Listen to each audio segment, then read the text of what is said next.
Assalamualaikum warahmatullahi wabarakatuh. Halo teman-teman, bertemu lagi dengan saya Ririn Ikrimah. Di pertemuan ketiga ini, kita akan mempelajari kedudukan garis terhadap garis dan bidang. Sebelum mulai ke materi praktikum, di sini saya akan menjelaskan sedikit mengenai materi kedudukan garis terhadap garis dan bidang itu sendiri. Kedudukan garis terhadap garis. Di sini kedudukan garis terhadap garis ada 4. Pertama, kedua garis saling berhimpit.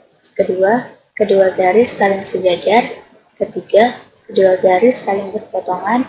Dan keempat, kedua garis saling bersilangan. Nah, selanjutnya yaitu kedudukan garis terhadap bidang. Di sini kedudukan garis terhadap bidang ada 3. Pertama, garis terletak pada bidang. Kedua, garis sejajar dengan bidang. Dan yang ketiga, garis menembus bidang. Oke, kita masuk ke praktikum. Pertama, kita membuat 2 titik. Titik pertama kita beri nama A dengan koordinat 2,2 dan titik yang kedua kita beri nama titik B dengan koordinat 7,2. Di sini saya membuat titiknya dengan menggunakan toolbar ini. Teman-teman bisa menggunakan kolom input bar juga. 2,2 dan 7,2. Oke. Kedua, kita akan memutar titik A dan titik B berdasarkan derajat yang sama. Caranya, kita pilih icon rotate pada toolbar. Icon itu ada di sini. Nah, ada di toolbar ini, lalu klik kanan kita pilih yang ini, rotate around point. Setelah itu kita klik titik B, lalu titik A. Nah, di sini urutannya titik B dulu, lalu titik A. Itu karena kita akan merotasikan titik B. Sedangkan titik A-nya itu sebagai pusat rotasinya. Nah, ini kita sudutnya 45 derajat. Dan ini tuh maksudnya kalau counter clockwise itu yang arahnya berlawanan dengan jarum jam. Sedangkan yang clockwise itu arahnya searah jarum jam perputarannya tuh. Gitu. Terus klik OK. Nah, nanti muncul titik D aksen ini. Ketiga, kita akan membuat satu slider dengan satuan derajat. Kita klik dulu icon slidernya.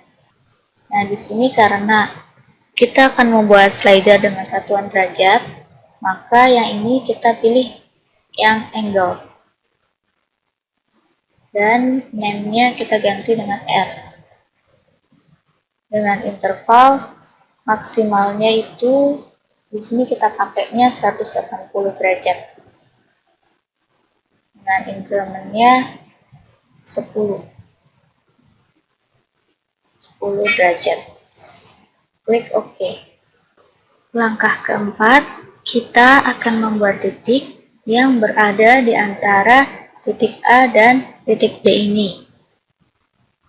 Caranya kita ketik di input bar midpoint, lalu pilih yang poin, poin. Di sini kita ganti poin A, B. Klik enter. Nah, di sini muncul titik C yang ada di antara titik A dan B.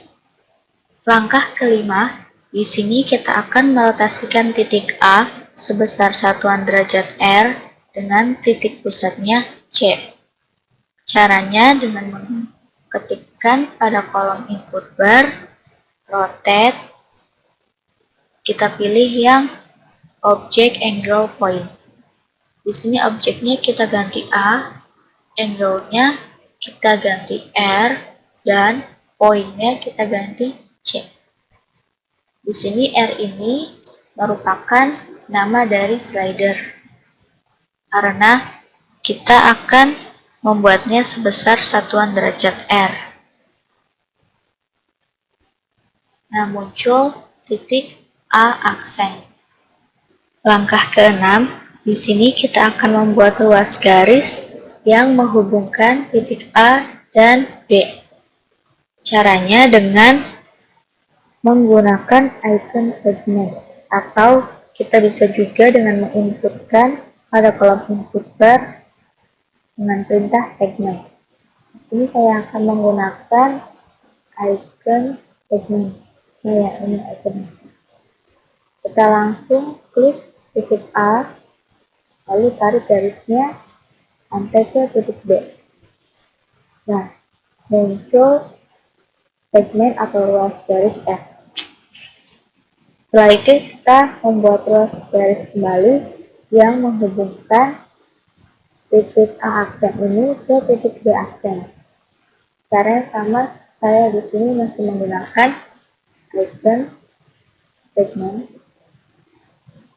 Klik titik A aksennya lalu tarik garisnya sampai ke titik B aksen.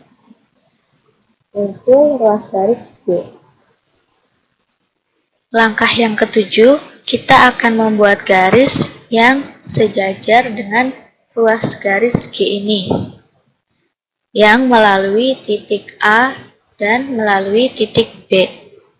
Caranya, ketikkan pada input bar, line, kita pilih yang point, paralel line, poinnya kita ganti A, paralel line-nya kita ganti G. Klik enter.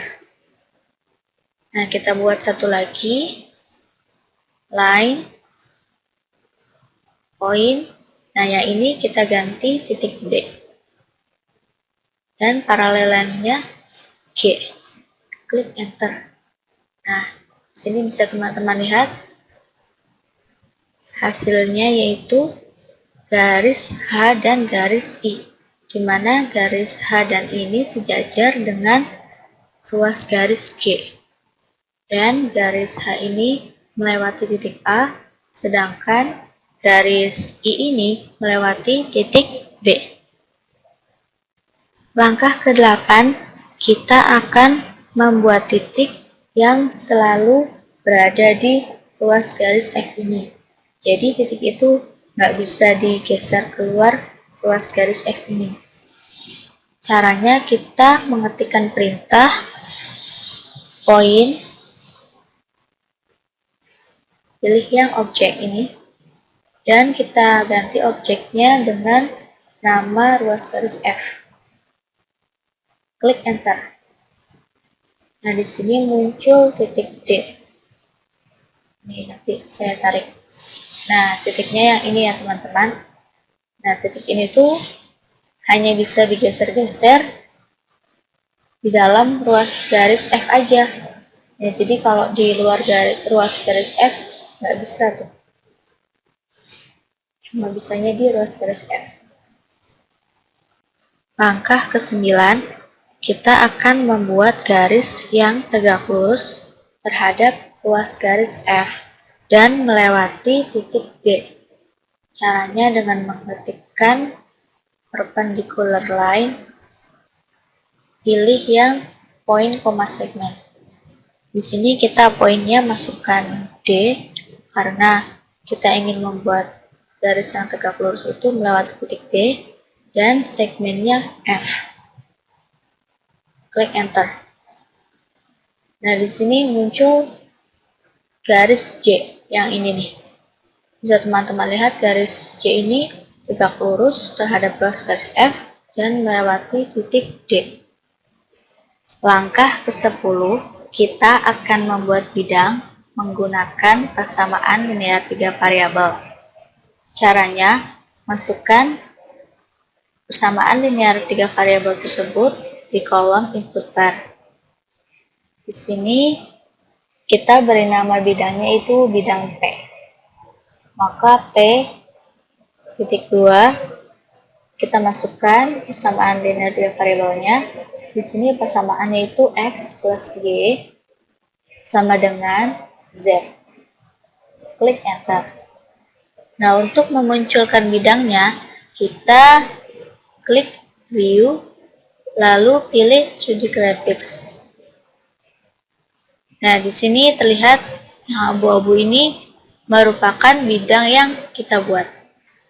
Langkah yang ke-11 yaitu kita akan membuat garis dari persamaan linear dua variabel. Nah, cara membuatnya yaitu dengan mengetikkan persamaan tersebut pada kolom input bar. Nah, ini kan kita tadi habis ke lembar yang 3D graphics. Nah, biar nggak jadi bidang nantinya, kita klik dulu nih lembar yang ini, yang 2 dimensi ini. Nah, kita klik dulu, terus baru kita ketik di input bar. Persamaan linear dua variabelnya yaitu Y sama dengan min X. Klik enter. Nah, jadi ya teman-teman, ingat ya, sebelum kita mengetikkan di kolom input bar, kita harus klik dulu di yang lembar kerja ini. Soalnya kalau kita masih tadi, kayak tadi itu habis dari sini misalnya, klik ini, nah terus kita ketik di input bar, itu nanti jadinya bidang. Y sama dengan min X. Nah, bisa teman-teman lihat yang hijau itu. Nah, jadinya kan bidang. Gitu ya. Jadi, harus ngeklik di lembar kerja yang ini dulu, biar jadi garis. Langkah ke-12. Di sini kita akan membuat dua buah titik yang akan berada di 3D graphics. Nah, karena di 3D graphics ini ada 3 sumbu, maka kedua titik ini koordinatnya yaitu X, Y, Z.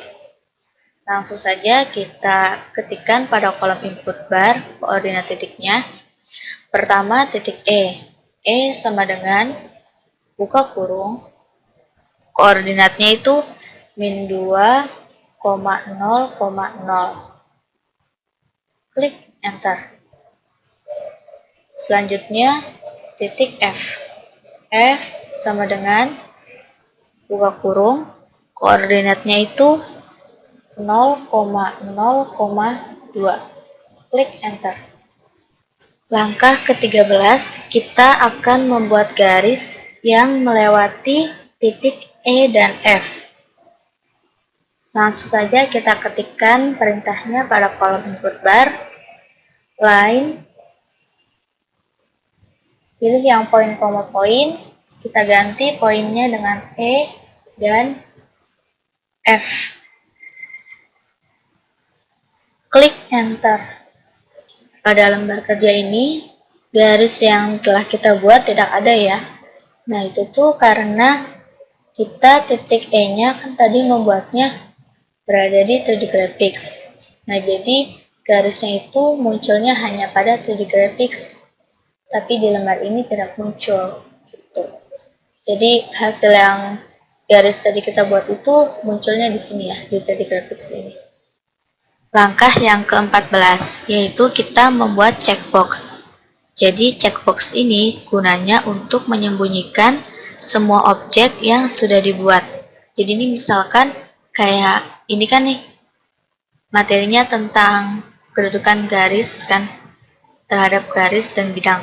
Nah, jadi misalkan kita tuh pengen nge-hidden semua poin-poin ini nih, dari A sampai F ini. Karena kan memang ya, bukan materinya juga kan gitu. Nah, misalkan kita pengen nge-hidden ini, yaitu bisa pakai checkbox gitu. Jadi kita tinggal klik satu kali aja, ntar bisa hilang semua gitu poinnya. Dan untuk mau munculkan laginya kita tinggal klik lagi gitu, ntar muncul semua kayak gitu.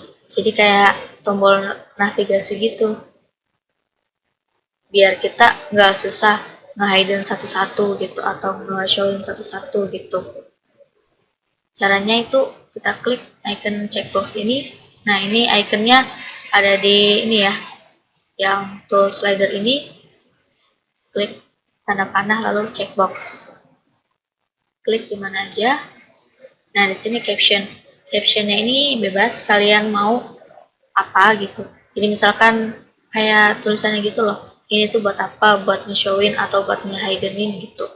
Dan di sini saya ngasih captionnya itu show. Karena ya tujuan checkbox ini itu untuk nge-showin gitu. Nah, terus select objeknya, klik yang ini. Nah, di sini kita pilih itu objek yang bakal kita showin atau bakal kita hidenin gitu tuh. Nah, tadi kan kita bakal nge-hidden point. Jadi kita pilih objek semua poin. Sini poin A diklik. Terus lanjut poin B. Terus poin A aksen. Terus ya kita klik semua objek yang ada tulisan poin-poinnya ini sampai ke yang poin F.